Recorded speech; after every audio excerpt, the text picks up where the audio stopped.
Hare Krishna, Prabhuji and Mataji. Welcome to today's class, continuing our journey, understanding Bhagavad Gita in 18 days.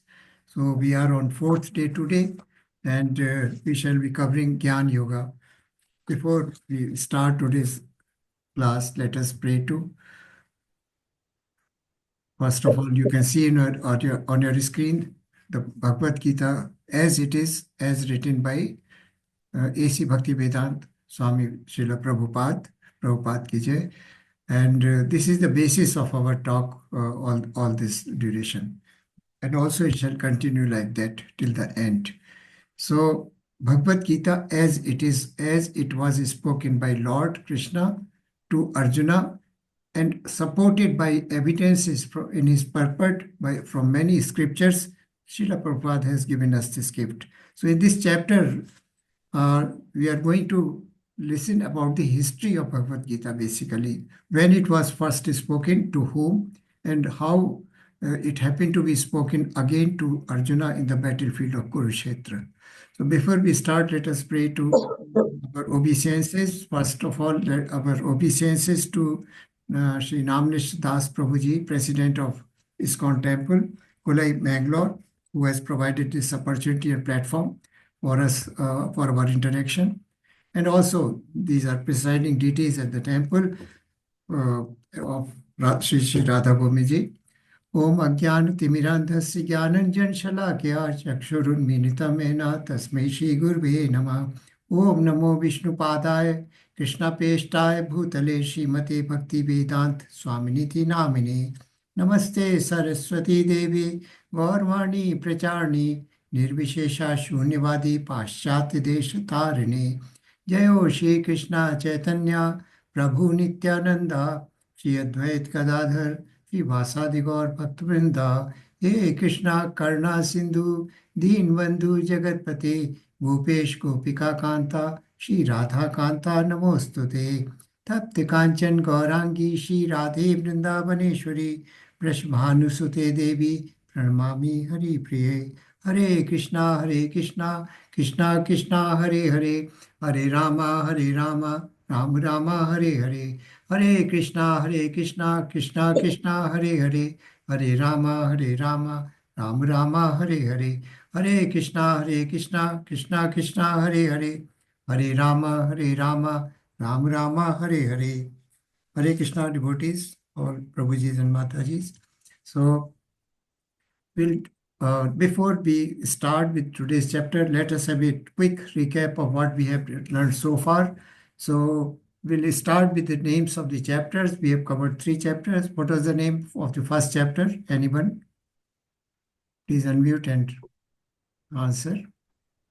What was the name of first chapter? Observing the armies on the battlefield of Kurukshetra. Very nice. Thank you, Mataji. And what is the name of second chapter?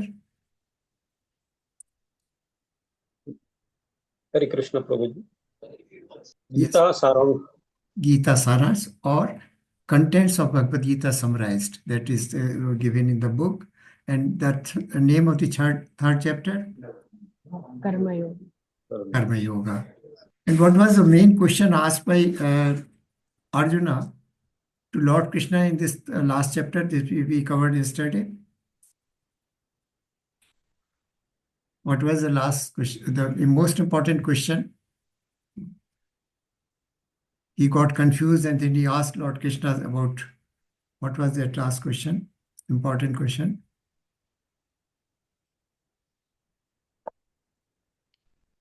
Yes, anyone?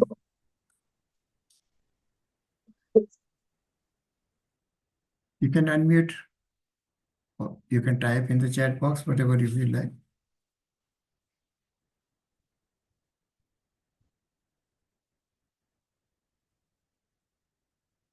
Nobody remembers? Tad ekam bad.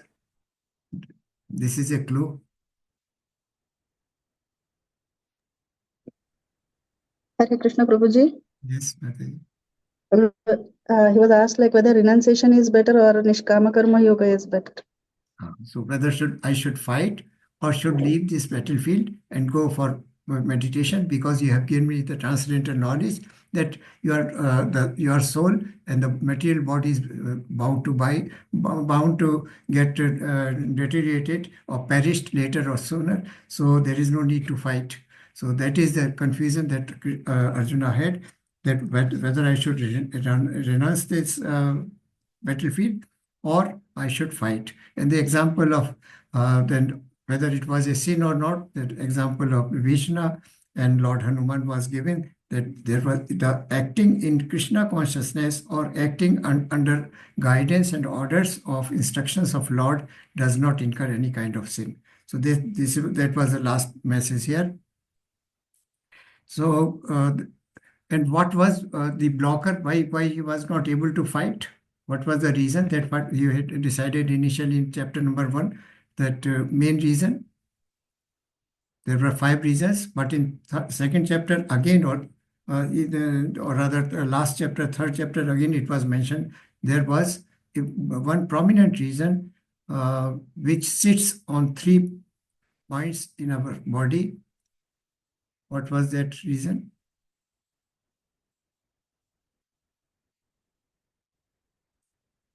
What does contemplation results into?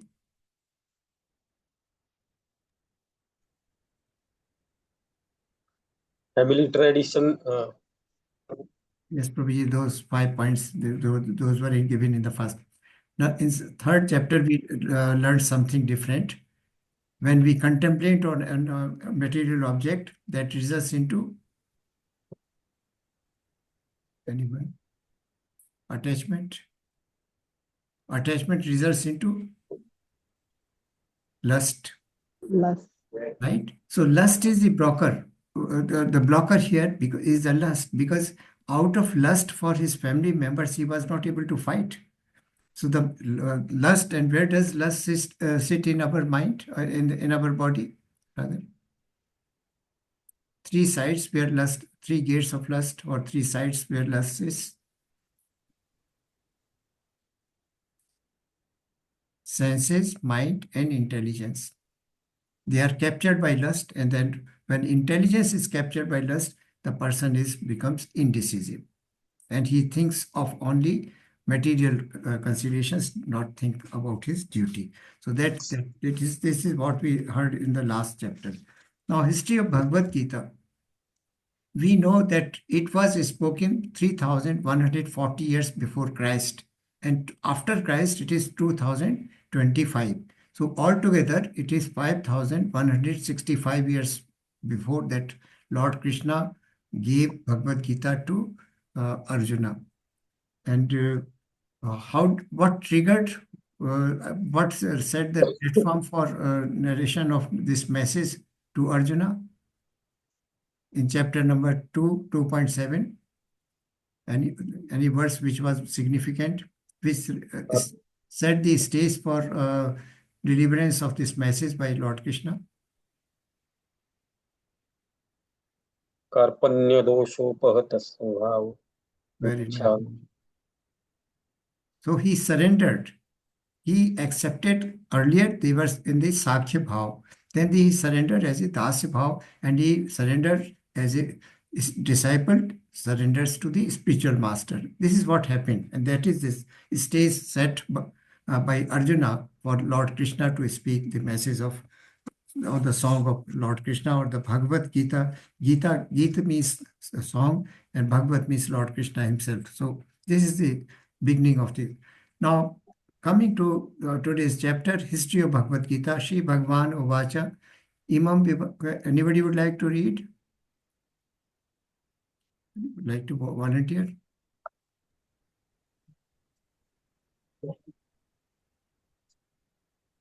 Okay. Shri Bhagavan Uvacha.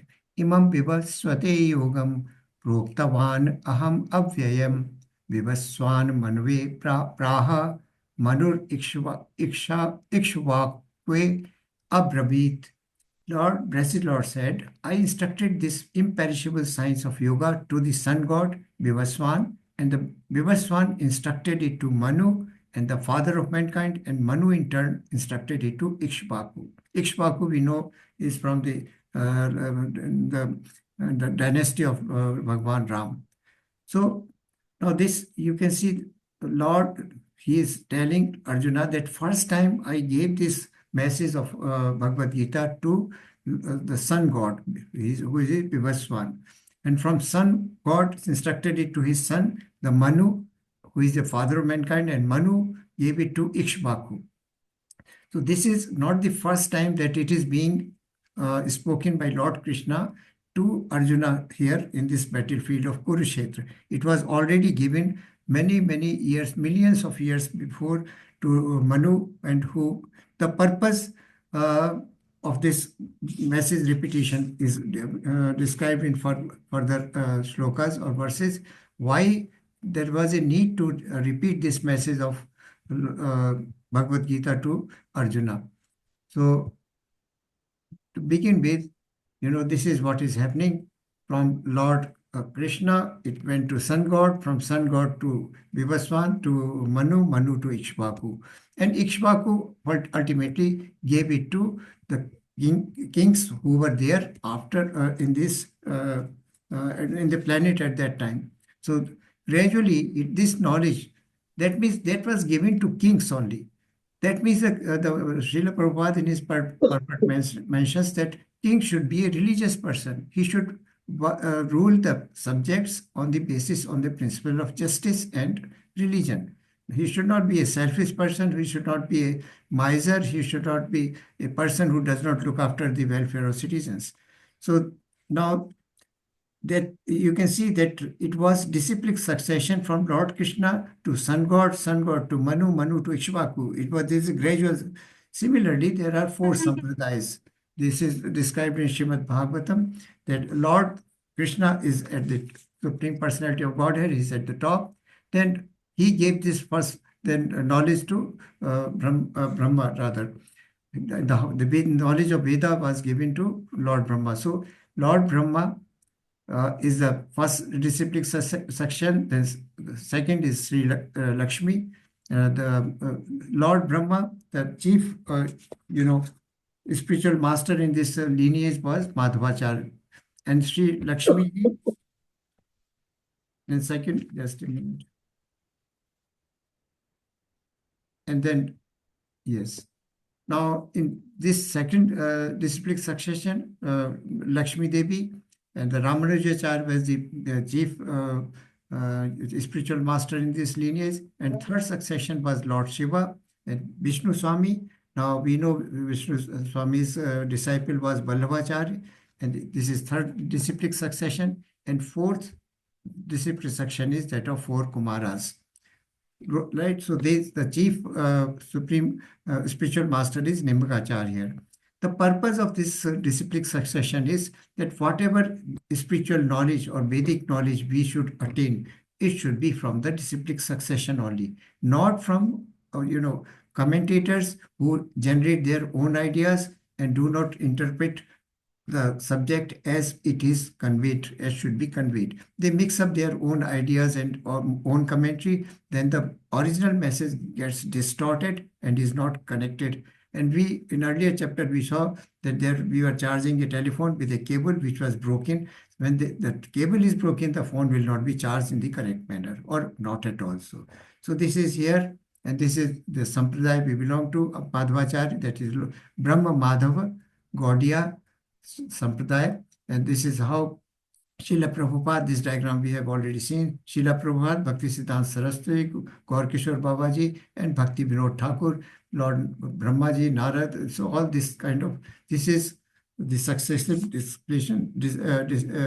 discipline through which ISKCON is working. That we are in the Brahma Madhav Gaudiya Sampradaya, right?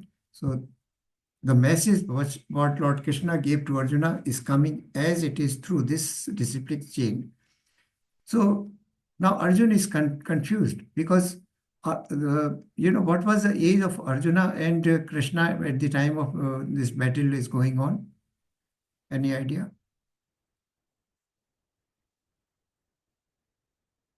Or any guess, Prabhuji or Mataji?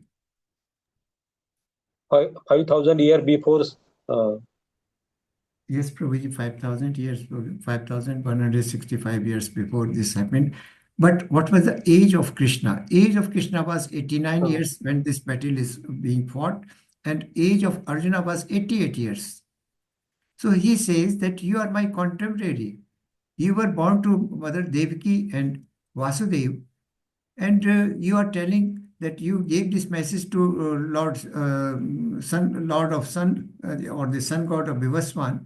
So how is it possible? The sun is existing there for millions of years.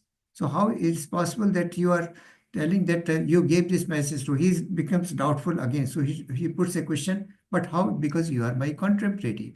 So now Lord Krishna describes this, clears this doubt by telling something different. He says, Ajo api san abhyatma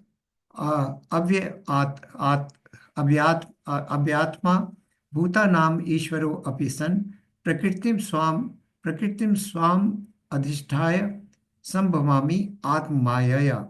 Although I am unborn, ajo api, I am unborn. Ajo means that I don't take birth.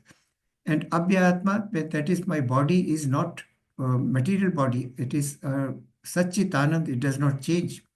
So Bhutanam Ishvaro Apisan Prakritim Swam Adhisthaya Sambhamami Atmaya. That is Atmaya, that is my internal potency. I appear in millennium to millennium, keeping my transcendental form, which is Satchit Anand.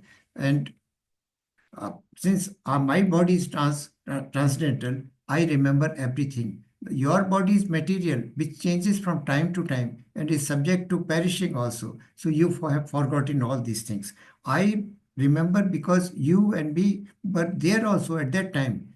But when I gave this message to Lord Sun or Vivaswan, but you have forgotten, but I am Satchitanand, my body is transcendental, and so I remember everything. So this is how this Gita was first time spoken to Lord Vivaswan.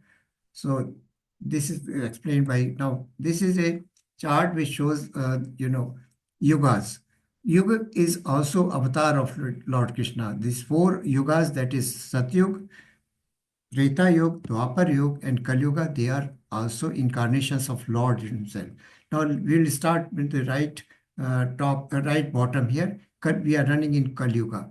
4,32,000. Each duration of one Kali Yuga is 4,32,000. Dwapar is double of Kali Yuga, that is 8,64,000. Treta Yuga is 3 times of the Kali Yuga, that is duration 1.296 million years. And Satyuga is 4 times of the Kali Yuga duration, that is 1.728 million years. This one single cycle of 4 yuga is called one Divya Yuga.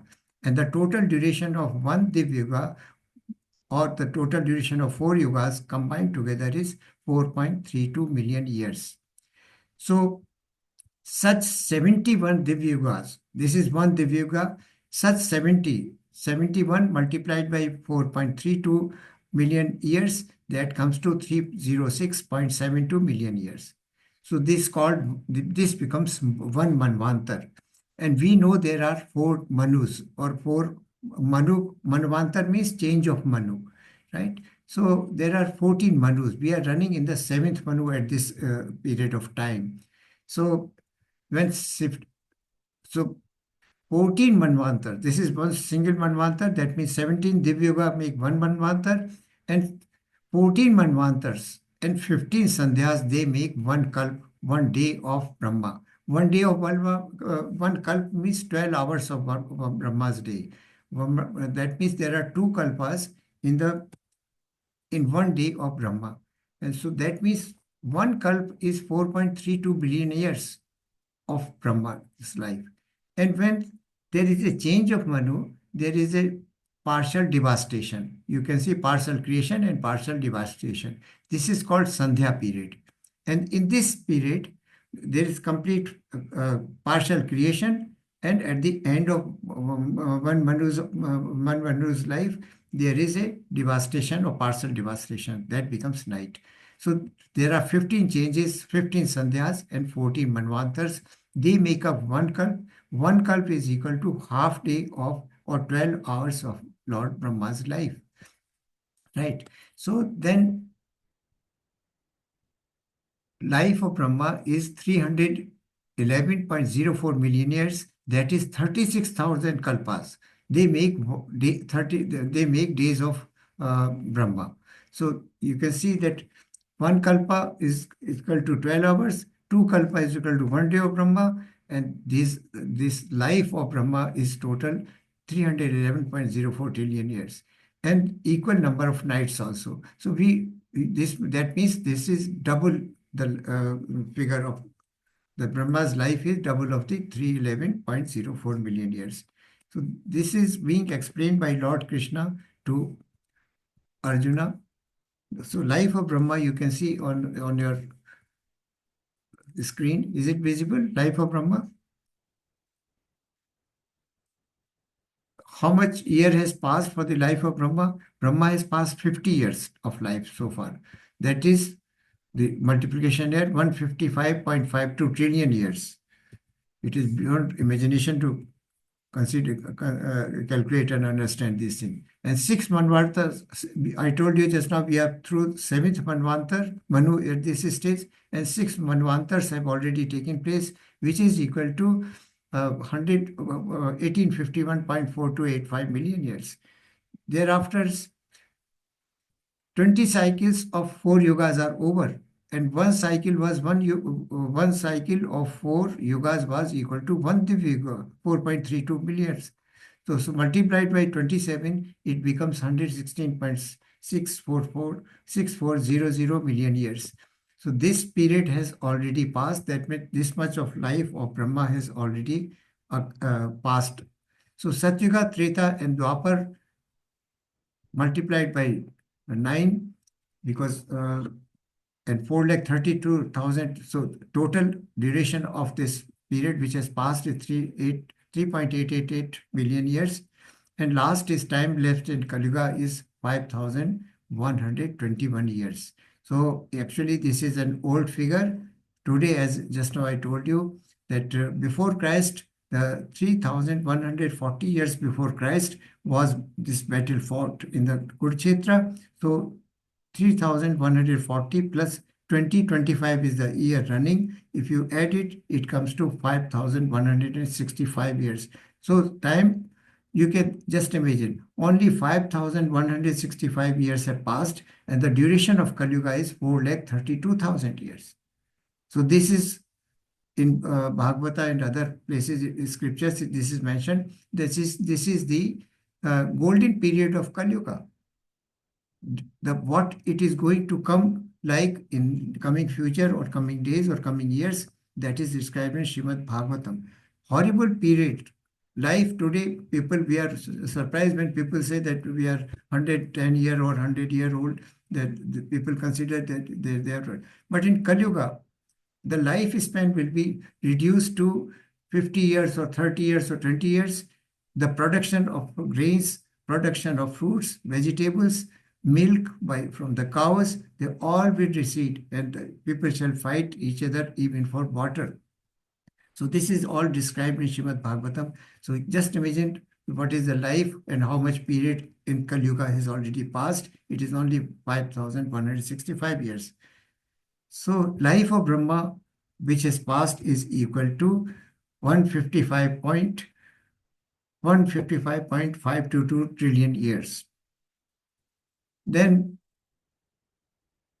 when was Gita spoken to sun god? This also is mathematically calculated here. It was spoken 116, 20 cycles of this is also calculated here. Gita was spoken 120 million years ago to Vivaswan. 120 million years ago to Vivaswan. That was first time. What Krishna is telling to Arjuna now is for the second time. So 27 cycles of Yuga are over. 27 multiplied by 4,32,000 into 10. This much here. Then Satyug, Treta, and Dwapar 9 into it. So 3.888 million years. Then the time elapsed in Kali Yuga, I told you just now, this is old figure 5121, and instead it should be 5165. So life of Manu is 116.64 plus this much year plus it, so it comes to 120.5331 million year. And now Manu we know is the son of Ikshvaku. So that means Gita was spoken to Ikshvaku. So it must have been something a little more than 120 million years. So this is Gita was first spoken to 120 million years ago to Vivaswan. So this is a rough calculation which Krishna just now mentioned that when it was. And there is another proof from, another proof from Shastra, that is in the Shanti Parva of Mahabharata. It is mentioned that in the beginning of the Treta Yuga millennium, the science of relationship with the Supreme was delivered by Vivaswan to Manu. Manu, being the father of mankind, gave it to his son Maharaja Ikshvaku, the king of this earth planet and forefather of the Raghu dynasty, Lord Ramchandra, in which Lord Ramchandra appeared. Therefore, Bhagavad Gita existed in the human society from the time of Maharaja Ikshvaku. That is 2 million years ago. Gita came on the earth 2 million years ago, that means. So this is Lord Krishna is telling Arjuna that Treta and Dwapar, 5 into 4 lakh 32,000, 21 lakh 60,000, and then time elapsed in Kali Yuga. Of course, it is not only 5,165 years so far. So one day of Brahma, I told you one day of Brahma has got 2 kalpas. One kalpa is 4.32. So one day becomes 2 multiplied with 4.32 billion years. That is 8.64 billion years. And 1 hour of Brahma divided by 24 is 360,000. 100,000. And 1 minute of Brahma divided again by 60 is 6 lakhs years, and 1 second of Brahma is 100,000, 1 lakh years. So this is a very intricate and complex calculation, but we should remember 1, 2 or 3 basic facts that Gita came to earth 2 million years ago, and first time it was spoken. This may be a question in your quiz also. When was first Gita was spoken to Vivaswan? It was spoken 120 million years ago to Lord Sun God. So please remember these figures. How does Krishna now? This is how Gita was delivered. Message of Gita or song of Gita was delivered first to Lord Vivaswan, and thereafter to Lord gave it to Arjuna. So how does Krishna appear? Krishna, as I told you, is Supreme Personality of Godhead. His body is transcendental. Whenever he appears in this planet, then he appears with all paraphernalia. Along with him come all his cowherd boys and devotees and all associates from Goloka Vrindavan to planet Earth. So how he appeared. Now we know, all of us know the king. That Kans king had put his sister and his brother-in-law Devaki and Vasudev in prison because there was a forecast that on the first day of their marriage, when he was taking both the newlywed to their palace, that the child born from this 7th child will kill you. So the last, so he could not calculate who will be the first and who shall be the last. So he put them so that he could kill all the children born of the couple. So how does he appear? He does not take formal birth in our material sense. He appears only, or he manifests himself. First, Lord Krishna appeared in the mind of Vasudev. Then from mind of Vasudev, he got transferred to the heart of Devaki, and from heart he went to the womb of Devaki, and then he appeared in Chaturbhuj form. You can see that Lord Vishnu has got Chaturbhuj form. So they were scared seeing him in that form. And all Devi, Devtas, they came, prayed also when he appeared there. Then Mother Devaki prays to Lord Krishna that I can't bear this sight. Please come as a small child, 2-armed form. That is, he converted himself or transformed himself into the 2-armed form as a baby Krishna. This is the now Ajo Api This is what we heard earlier. Ajo api san abhyatma bhutanam ishvaro api san prakritim swam adhisthaya sambhavami atmamayaya. That is my internal potency. I appear in my original transcendental form from millennium to. I am unborn because he is always existing everywhere. He is present in our heart, in the heart of every living entity in the form of super soul. And the soul is also is Anu. Krishna is Vibhu, and the soul is a minute spark of his this Vibhu. So my transcendental body never deteriorates. Your body, Arjuna, deteriorates because your body is material. So you lose your consciousness and you forget your whatever you have done in the previous. Now just imagine we are material people. Can we remember what we were doing when we were 10-year-old at this moment? We can't remember even what we were doing 3 days back at this time. We have to stand and we say what we were doing 1 month back on this particular day at this particular time. We don't remember. So, but Krishna is Satchitanand. His body is transcendental. He never changes. So he remembers everything. He is as it is always on the same transcendental platform. So his body, he says, that never deteriorates. Then, although I am the Lord of all sentient beings, I still appear in every millennium in my original transcendental form. So, when does Krishna appear? Next question comes. This is a very popular shloka. Everybody knows this. Yada yada hi dharmasya glanir bhavati bharata abhyuthanam adharmasya tadatmanam shrajami aham. Wherever there is decline in religious practice, O descendant of Bharata, and a predominant rise of irreligion, at that time I descend myself. So there are two basic reasons why Krishna appears. One is internal reason and the other is external reason.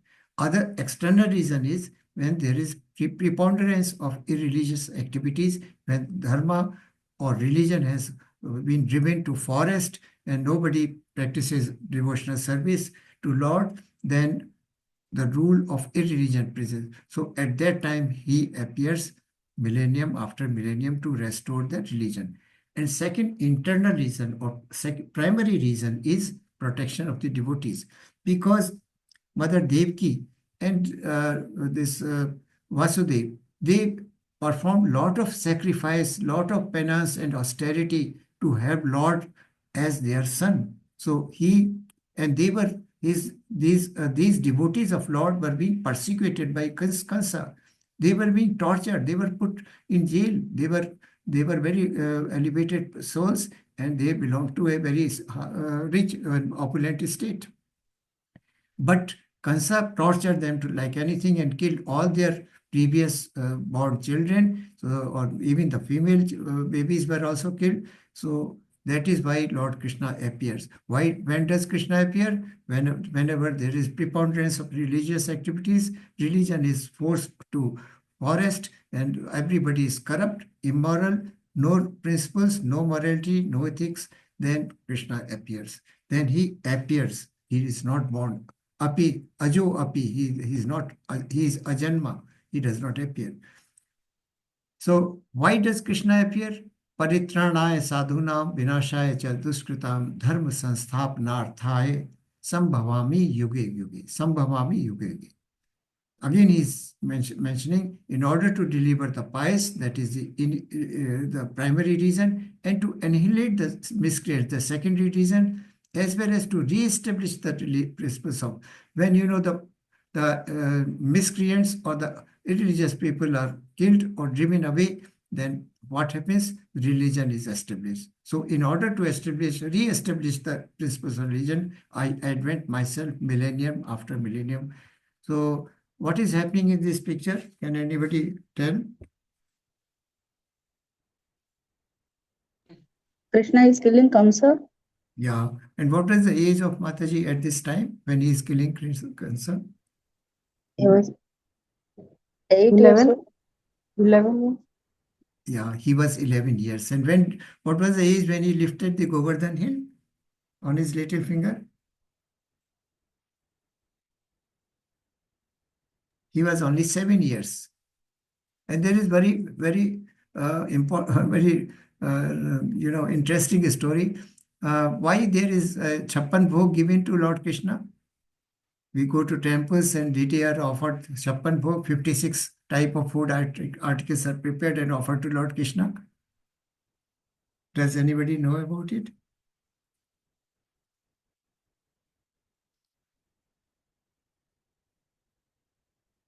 You know, Mother Yashoda used to feed Krishna 8 times a day. And for 7 days, he remained holding this Govardhan hill. For 7 days, he was holding. He did not eat any food. That means he missed, say, 56 meals. So that is why we offer 56 meals to please Lord Krishna. That is the reason behind Chappan Bhog or the 56 type of food articles which are offered to Lord Krishna. So for 7 days, he missed 8 meals, 7, 8, 56. So that is why it is. This is quite interesting to know. So the golden words here are Paritranaya Sadhunam. That means for the protection of the pious people, Vinashaya cha Duskritam, all those miscreants or the irreligious persons or rulers, Dharma Sansthapanartha. Third reason for his appearance is that for the establishment of religious principles in the society, because society has gone corrupt and there is rule of irreligion. So establish the religion, drive away the irreligious people, and re-establish the principles of religion. He advents himself. The word is, I advent myself. Atma Maya, just now we have heard, by his internal potency he appears to fulfill the desires of his devotees or requests of the devotees. And the word advent is used. Jesus Christ is also, when we talk about Jesus Christ, it is also mentioned that he he advented himself, right? So this is interesting. What is the benefit of knowing Krishna? You can see the Govardhan Leela, this Mata yesterday she was reading that Krishna will, the Damodar Ashtakam she was reading yesterday. So Damodar Leela is there. That rope is being tried to be bound by the mother Yashoda around, but is always falling short, and she got all kind of threads and ropes, but he could not. But when Krishna willed, she could tie him. So this is a different story. Damodar Ashtakam we have already heard. Now Krishna says, what is the benefit of knowing Krishna? Why we should know Krishna, that he has advented or he has appeared. So why does he appear? When does he appear? But what is the benefit of knowing Krishna?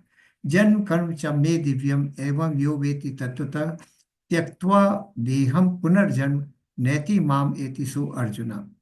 The biggest benefit of knowing Krishna or his advent or his pastimes or his name or form is that one who knows and trusts or believes in that tyaktva deham punarjanm neti mam eti so Arjuna. O Arjuna, one who knows that my janma, my appearance and my activities are divya, they are transcendental, they are not just material like any other human being. Evam yoveti tattva, one who knows this very fact, that on leaving this body, taktva deham, that means at the time of leaving this body or at the time of death, he does not have punarjanma, he doesn't take birth again. He attains my nature, or he returns to my eternal abode, Goloka Vrindavan. So one who knows the transcendental nature of my appearance and the activities. Why Lord appeared? He appeared for establishment of religious principles. He appeared for annihilation of the religious kingdoms or kings and other rulers.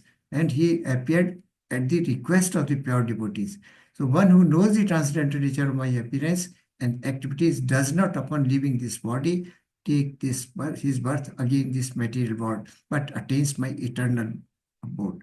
So the purpose of worshipping Krishna and doing this Hare Krishna Mahamantra is just to pay our obeisance to Lord Krishna, to understand that he is divine, he is transcendental, he is Supreme Personality of Godhead, that this knowledge gives rise to pure devotional service in our heart, and when we render pure devotional service to Lord Krishna without any sense of self, sense gratification, doing everything for the interest of Krishna, one has a chance of returning to eternal abode where Lord Krishna lives.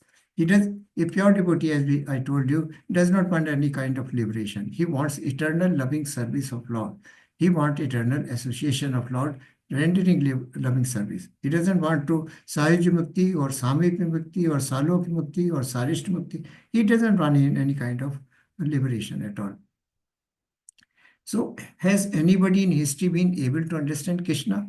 Now, this question is being answered by Lord Krishna himself. Vit raga bhaya krodha man maya mam upashitaha bahavo jnana tapsa puta madbhavam agataha. That means the person, Vit rag bhaya krodha, the person who is devoid of rag, that is attachment. Bhaya means fear. Krodha means anger. Person who is devoid of attachment, fear, and krodha. Man maya mam upashita, within his mind who upashita means one within his own mind one who worships me. Vahavo jnana tapsa, so by jnana, this knowledge, and by doing austerities, puta mad bhavam agata, he can understand my transcendental nature and can attain my transcendental love also. So being freed from attachment, that is rag, fear, bhaya, krodha means anger, being fully absorbed in me, man maya mam upashita, and taking refuge in me, upashita means become dependent. Bhavo gyan tapasa, we many persons in the past, bhavo means many persons, gyan tapasa, this after this attending this transcendental knowledge of me, Puta madbhavam agata, and thus they all attain transcendental love for me. So there are, Krishna is assuring, if we have, why we are attached? Because we want to satisfy our senses. So we are attached to so many sense objects. Then bhaya, why there is bhaya? Because of losing our identity, spiritual identity, there is a sense of bhaya. Impersonalists, we know that they want to merge into Brahmajyoti. So they want to lose their identity completely in that Brahmajyoti. They are always scared of the the personal form or the physical form or the transcendental form of Lord, because they don't have concept. They think that Brahmajyoti is the ultimate.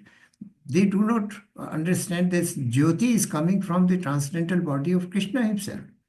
So their vision is limited. As I told you, there are 3 stages of God realization. First stage is the Brahmajyoti or the Brahmanic effulgence. Second stage is Paramatma, and third stage is the God himself or Bhagavan stage of realization. And this is compared to the sun god, sun disk, and the sun rays. So the Paramatma realization is sun disk, and the Bhagavan realization is the sun god itself.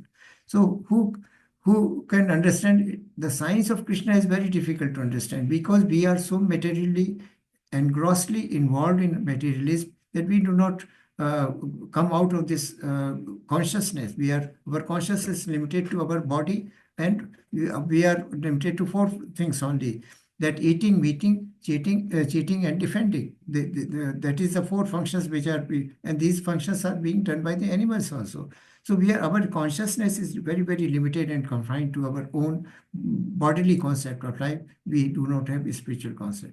But persons who have understood Krishna or attained the pure love for Krishna, they are devoid of any fear, attachment, and anger, and they are fully always involved in the eternal loving devotional service of Lord Krishna, and they surrender themselves. They surrender themselves. There are 6 symptoms of surrender. First is doing all that is favorable for devotional service. Second is avoiding all that is against performance of devotional service. Then avashya rakshve Krishna, having a firm faith that Krishna will protect me, is our protector, and shall always protect me under all circumstances.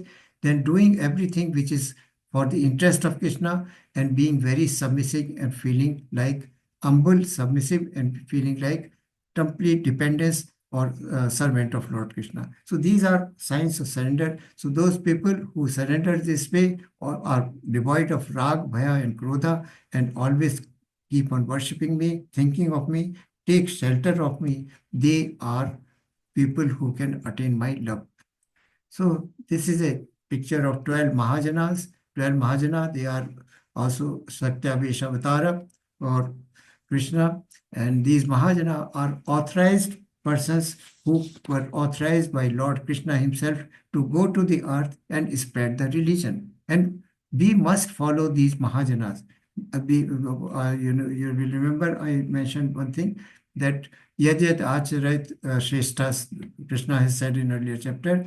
That means whatever Shrestha person, the great persons do, the others, common persons follow it. So these are Shrestha persons, and they are the messenger of Lord, empowered messengers of Lord Krishna. They have come to the earth to spread the religion only. And who are these persons? 12 Mahajana: Brahma, Shambhu, Shukdev Maharaj, Prahlad Maharaj, Narad Muni, Janak Maharaj, then 4 Kumaras, who were the son of Lord Brahma, Kapil Muni, Swambhu, Bhishma, Bali, and Lord Yama, the god of death.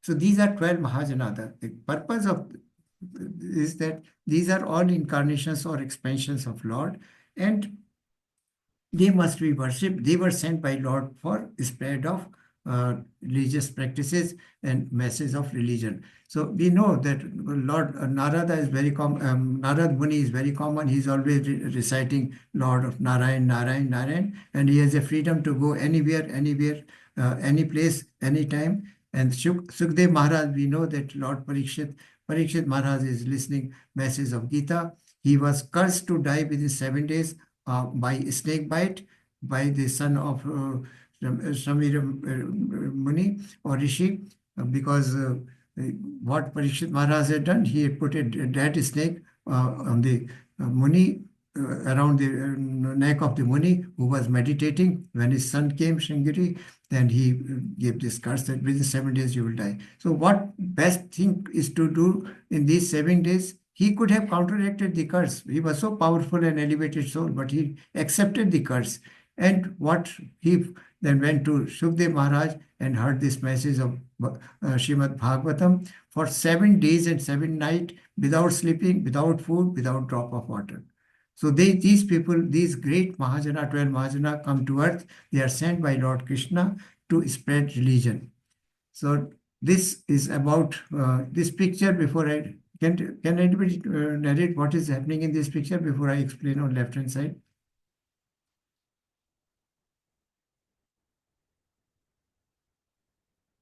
Who is this person? Shishupal. Yes, Mataji. What is happening? Very nice. He had that boon that Krishna would forgive him for 100 I don't know, something similar like that. That 100 insults he would like forgive, but after that he killed him with Sudarshan Chakra. So Yudhishthira Maharaj is performing Rajasuya Yagya here, and money was collected by Arjuna for conducting this. That is why he's called Dhananjaya also, right?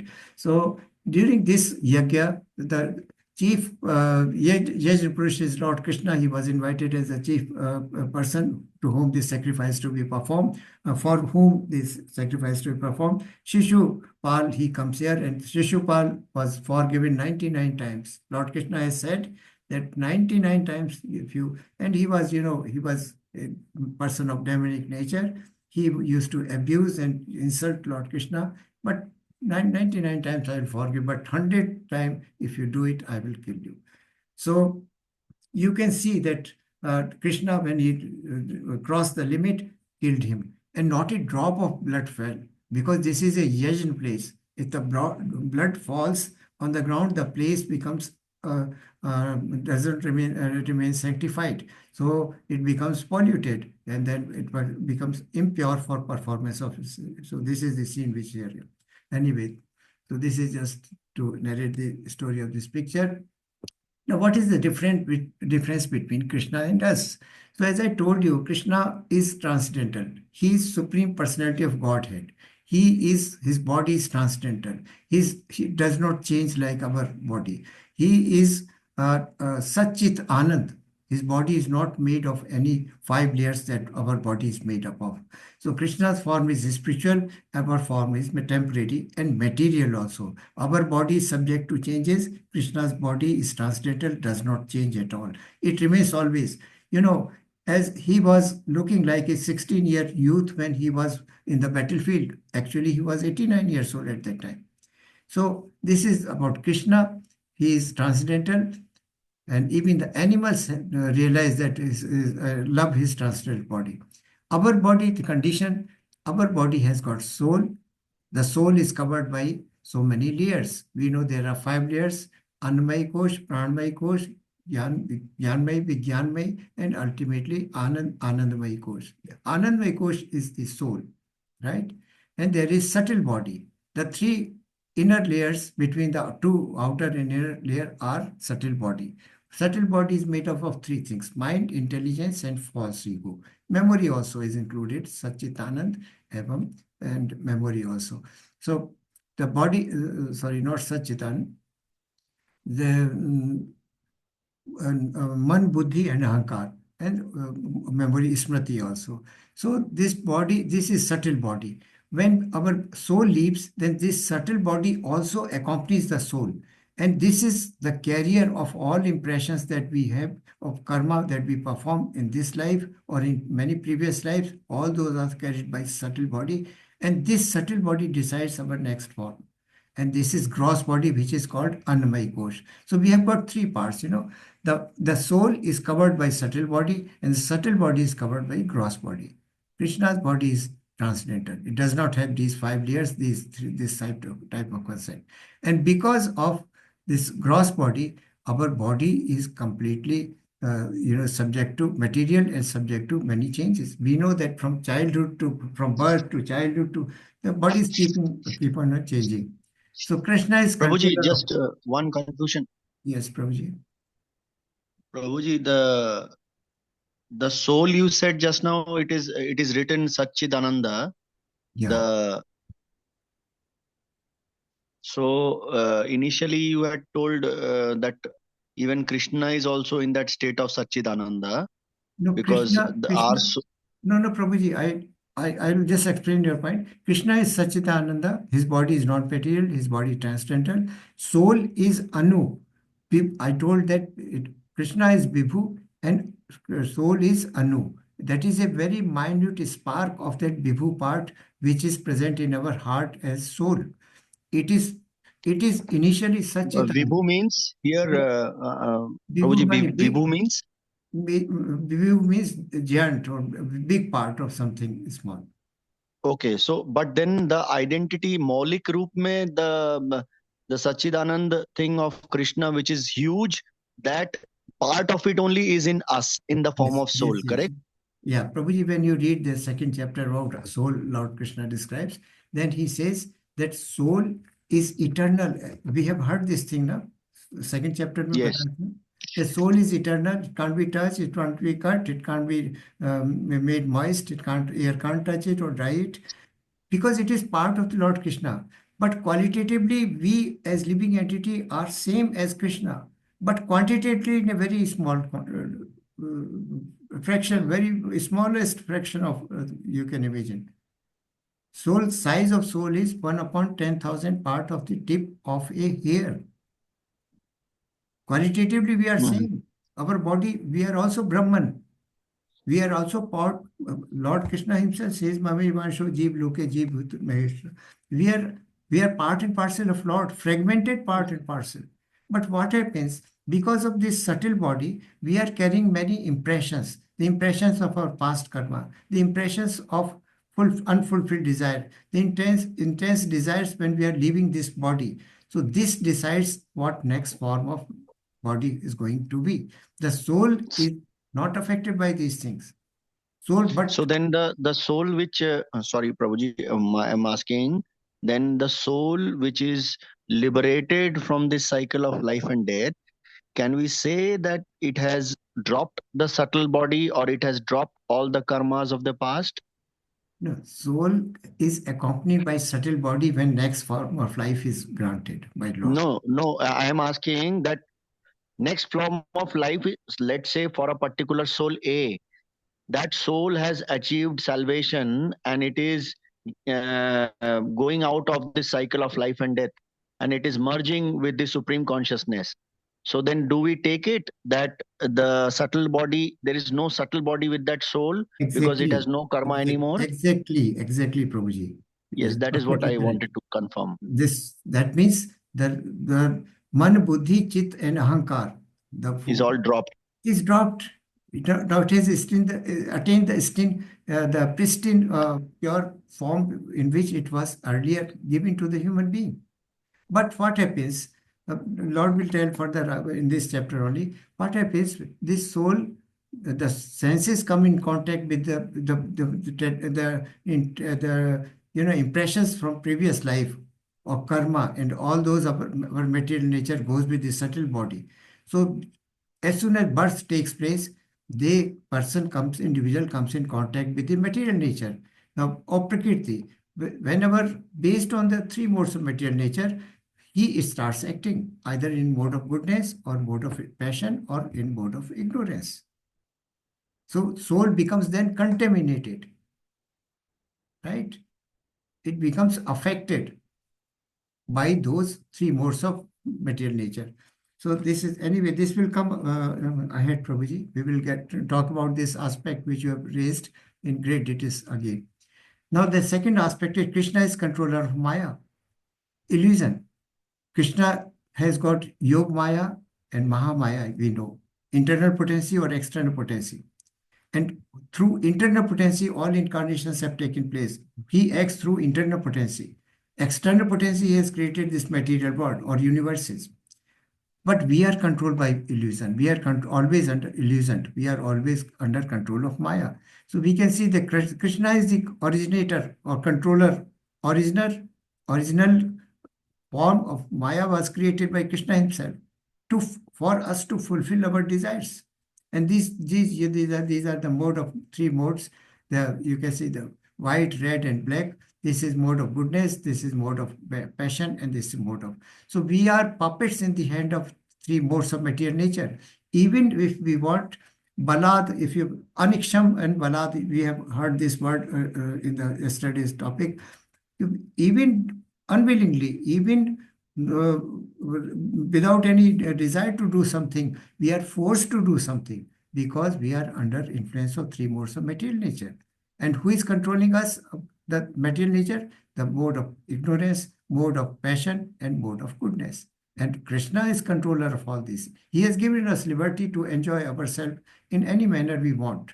So that is how the difference between us and Krishna is that his body is spiritual and transcendental, our body is material and temporary, subject to changes. Where Krishna is controller of Maya, we are acting under control of the Maya. Always we are illusioned, we are always thinking of material comforts, and we want to satisfy our senses only. So very quickly, now, ye yatha mam prapadyante tam tathaiv bhajami aham mam vartmanu vartante manushyaha partha sarvashaha. All of them, as they surrender unto tree, I reward accordingly. Everyone follows my path in all respects, O son of Pratha. So Krishna responds, he is a very, very affectionate, loving father. Whatever we do, Krishna permits us to do. So what if we worship Krishna lovingly, then he rewards us accordingly. If we renounce him, emphatically, then that reverse happens to us. So this is a picture from Goloka Vrindavan. You can see Lord Krishna is sitting. Even the animals, they feel so affectionate and comfortable in his presence that Lord Krishna also gives a lot of love and comfort to animals there. And they are all divine. They are not simple, ordinary animals like we see in our planet. So, ye yatha mam prapadyante, one who surrenders unto me, that in that same proportion, I return their surrender in the form of a reward. And there you can see this in this picture, Lord Krishna is lying down here, tired, and the Balram, the elder brother, is massaging his legs or feet. And here Krishna is also massaging the feet of, his elder brother Balram here. So, ye yatha mam prapadyanti, the degree of surrender, degree of our devotional service, degree of our love towards Krishna is returned in same proportion by Krishna, and this is the assurance of Lord Krishna. So, this is he's telling to Arjuna. So, why still now this was a question asked in first day. Why people worship devtas? Now, this is nothing what I am saying or what Srila Prabhupada is saying. This is Lord Krishna himself is saying. Still, why people worship devtas? Devtas means demigods. And we know, you can see the pictures here, Supreme Personality of God Krishna is here, and there are many devtas. Devtas are like minister in the ministry of a prime minister, right? So his prime minister is here, and there are certain ministers in his ministry who have been given certain portfolio, certain functions to discharge. So there are many Devi Devtas we know. So Kanksha Tah Karma Nam Siddhim Yajanta E Devta Shipram Hi Manuse Loke Siddhir Bhavati Karmaja. Man in this world desires success in fruitive activities, and therefore they worship the demigods. Quickly, of course, men get results from fruitive work in this world. What happens? If a unwed girl wants a good husband, she will worship Uma or Devi Ji. And somebody wants a lot of money, they will worship Goddess Lakshmi. Some wants good health, they will worship Shiva. The farmer wants good rains, they will worship Indra. So these demigods are easily pleased. Or somebody will worship Lord Chandrama for certain benefits. So these demigods are basically, they are expansion of Lord Krishna. And people worship them because they become pleased very easily. But they do not know that the benediction that they are getting, these demigods are giving, they have to seek grant or permission of Lord Krishna before granting to such boons. But these boons we know are temporary, and they are transient, and they are material basically. So they result into binding activities. They create a bondage of birth and death again. So the purpose of saying this thing is, none of these demigods have the capacity of granting liberation. And liberation from this material cycle or jail is what for we are praying or doing devotional service. And liberation from this bondage can be granted by Lord Krishna himself.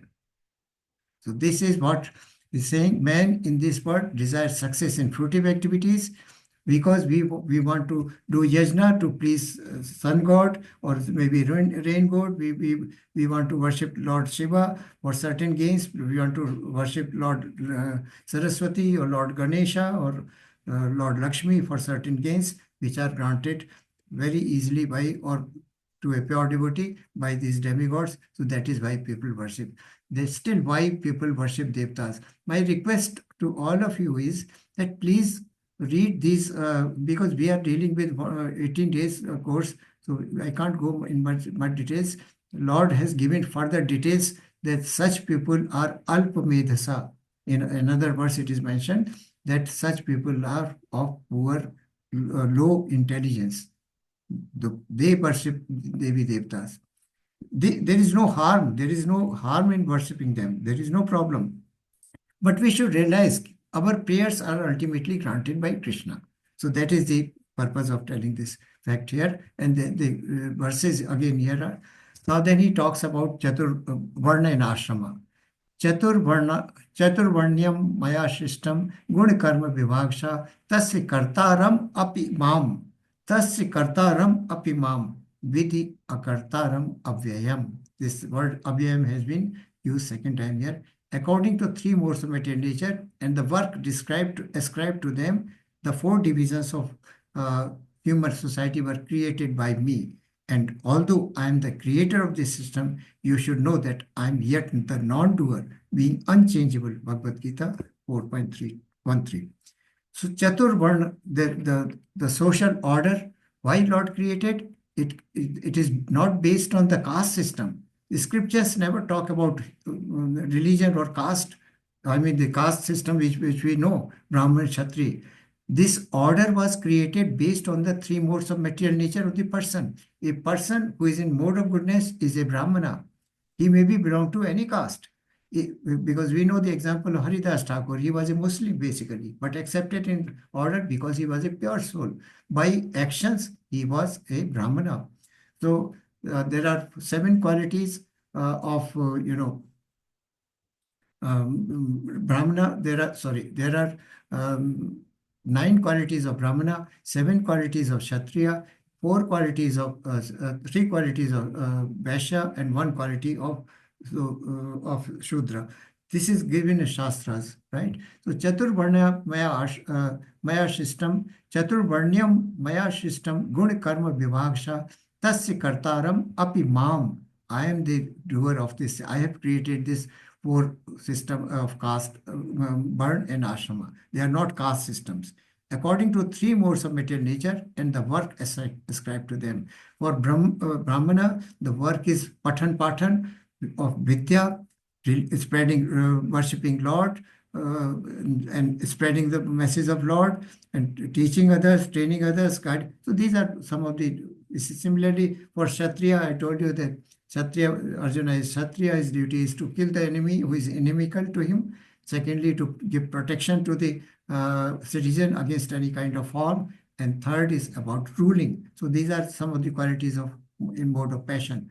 And similarly, mode of ignorance, Shudras, they are supposed to do only service to the. And Prabhupada's, in Srimad Bhagavatam, it is mentioned that in Kali Yuga, all are Sudras. There is no Brahmin, there is no Kshatriya, there is no Vaishya.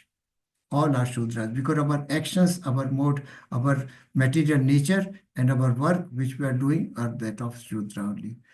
So Lord Krishna has created. In this picture, you can see that there is a Brahmana here, and this is a Kshatriya, and this is a Vaishya who is blowing this field, and this is a Shudra who is working. This is a Shudra here, blowing the field, who is doing physical labor only, and this is a Vaishya who is supposed to provide protection to the cows. This is assigned duty, protection to cows, trade and commerce. This is the assigned duty for a Kshatriya, or this Vaishya. So when we talk about in modern concept or politically, this Chatur Varna, that is Brahman, Kshatriya, Vaishya and Sudra, they are assigned as caste systems. Scriptures, as I mentioned, do not talk about caste at all. They are Varnas only, and they are based not on birth or on caste. They are based on the mode of material nature and also the work assigned to them. Na mam karmani limpanti, na me karma phale spraha, iti mam yo vijanti vijanati karma bhir nase vadhyati. There is no work that affects me. Krishna is doing everything. He is master of everything, but no work touches him, or limpanti does not affected by any kind of name karma phale spraha, nor does any work which touches Krishna. Iti mamyo vijanati karma bhir nase vadhyati. Person who knows this fact, that does not become entangled in the fruitive activities. Whatever karma we are doing mostly fruitive activities. We want results out of those activities. We want some kind of benefit out of those activities. So Krishna says, but whatever I do, I don't get any results. I don't work for results. And the work does not bind me at all. There is no work that affects me, nor do I aspire for the fruits of action. One who understands this truth about me also does not become entangled in the fruitive reactions of the work. Fruitive reaction of work is bondage into the cycle of birth and death. And action, each action has got, reaction. So Krishna is not bound any kind of thing. Now this, you can see the picture here. Now, Who is this says sitting here? Sudama. Sudama ji, yes. Sudama ji. Now, Krishna is worshipping a Brahmana, right? So he is worshipping a Brahmana because he is honoring the Varna. Second scene, you can see this is from Mahabharata again, running with the wheel.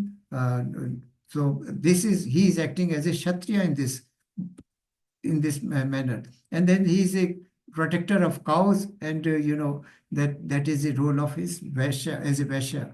And in this picture, you see he is a charioteer of Arjuna. He is working very hard for his friend. So he is a Shudra here. But do you think the status of Krishna is changed by doing any of these activities? Does he become a Shudra, or does he become a Vaishya or Kshatriya or a Brahmana by this? He is transcendental. No, Prabhuji. He is above these four Varnas because he is the creator of Varna. So he is creator, and every creation is working under his instructions or under his guidance. So this is what he says, na mam karmani limpanti. Limpanti means does not affect me. Na ispraha, that does not touch me, whatever work I do. Why he is doing all these things? He is doing for the pleasure of his pure devotees only. Arjuna was a pure devotee. Sudama was a pure devotee of Krishna and his school mate also. And here again, for the establishment of dharma, for the destruction of annihilation of the evil persons, he picked up this. And whereas he had promised that he will not, but Bhishma Pitamaha broke his bow. That is why he has lifted this thing. First, Bhishma Pitamaha. And here he is protector of the cow. So he is working as a Vaishya. Now, Prabhuji could not understand. Can you repeat that just 1 minute? Bhishma Pitama did what? Which instigated him to pick up that? In fact, he had, Astra? I don't remember exactly what kind of bow his Bhishma Pitama has taken. So that was broken, and thereafter Krishna also broke his bow, that he will not lift any arm. That is from Mahabharata. I don't really remember what was the exact bow that they had taken. So that was you have to refer to Mahabharata, Prabhuji. Sorry, I'm sorry, I'm ignorant about that bow. So how karma is very important for us. So this is the lifetime opportunity given to us as a human being, that we can control our karma. Animals don't have a chance of this reformation. Only we have been given. So we must be very, very careful about our karma, our thought. And this question was asked in first day, perhaps, or second day by one of the devotees. Now answer is coming here. Lord Krishna himself is giving. Now you can see on the top left picture here, left upper picture, there is a lady, a person who is hardly dressed properly. And so what happens? This tendency of not covering one's body results into the material nature is watching. So material nature decides to give him a body which is hardly covered. And the next form of life is in the form of a tree. Tree don't wear clothes. They remain naked. They become stationary and live for a long time in this position. All kind of weather affects them. So this is one lesson. Second lesson, on right hand side, you can see this person is eating a lot of non-vegetarian food or meat or something like that. So next life is carnivorous animal. He becomes a person who eats a lot of meat and such things, right? So karma in this life are very important. They decide our, we mentioned, you will remember, next form of life is decided by past karma, not only karma of this life, but many, many previous lives. Our intense desires at the time of leaving this body, physical body, and our unfulfilled desires, which are carried along with the subtle body, along with the subtle body. Accordingly, the next form of life is granted. And this picture on the right bottom, you can see a person indiscriminately eating and drinking and all kind of vice is doing. So he gets a life of a hog or a pig, because pig never knows what it is eating. You give him laddu or gulab jamun, it will eat it. It will eat the rubbish. It will eat the stool, anything which he gets hold of, it keeps on indiscriminately eating. And this picture on bottom left shows that a person is sleeping here. So a person who is too much indulgent and insolent and mode of ignorance, sleeps a lot, then he gets a life of an animal who hibernate for 6 months of a year or maybe more even. So what karma we are doing in this life decide our next form. Karmano hi api bodha vyam cha vikramanaha akarmanas cha bodhayam gahna karmano gati. So our karma decide that our next form of life. So one has to be very, very careful. Whatever action we are going to do, we are doing in this action, we will have to bear the reaction in the next life or maybe even the same life. So the meaning of this verse is the intricacies of actions are very hard to understand. What karma, now we'll talk about karma. We mentioned also there are 3 types of karma. One is karma. Karma means the prescribed duties. If we perform our prescribed duties as per word, as described in the scriptures, then those are called karma. And the second is bikarma. Anything done contrary to the injunctions of scriptures is bikarma. And third is akarma. That actions are performed, duties are performed, but the result is not enjoyed by the doer. Result is, or benefit is offered to Lord himself, because he is the person who is motivating to do something. So result belongs to him, and person leaves or does nishkam karma or nishkam karma yoga or karma yogi or nishkam karma, that does not bind. Both the other type of work, that is actions, that is karma or bikarma, they bind us, the result into reactions, and the reaction is in the form of next form of life. So the intricacies of actions are very hard to understand. Therefore, one should know properly what action is, what forbidden action is, what action is, that is what karma is, what forbidding or bikarma is, and what inaction is. Action, inaction. We do, but we do not do. That means we do activities in Krishna consciousness, that is akarma. So this is given in verse number 47. We can see here Lord Narad Muni is always thinking of God, always doing devotional service. So he is doing akarma here, right? Then now, who will give us this knowledge of karma, akarma, and vikarma? Tad vidhi pranipaten pariprashnen sevaya upadekshanti te jnana jnaninas tattva darshana. Tad vidhi pranipaten. Now, in this picture, you can see Sandeep Muni is sitting here, and Lord Krishna and Lord Balaram, they are here. Even Lord Ram also had a spiritual master. Krishna did not need a spiritual master. But in order, just now, we have just, whatever conduct the Mahajan or the great people do, the common people follow it. So Lord Krishna did not need a spiritual master. He is a master of the masters, supreme master. But for the sake of setting an example, he also accepted knowledge from a guru or a spiritual master. And this, that means Lord Krishna is now here. How to approach this spiritual master or how to learn from a spiritual master? One has to be very humble. One has to be very submissive, and one should not have a challenging attitude. That he knows, I know the answer, yet I am asking my spiritual master to test him whether he knows it or not. So this is not the right approach. So this is what Lord Krishna says. Just try to learn the truth by approaching a spiritual master. And a spiritual master from a bona fide successive chain. Inquire him submissively and render service unto him. Serve him. Lord Krishna served Sandeep Muni, both brothers. The self-realized soul can impart knowledge. Updekshanti te jnanam. They can tell you the truth. They can give you the knowledge.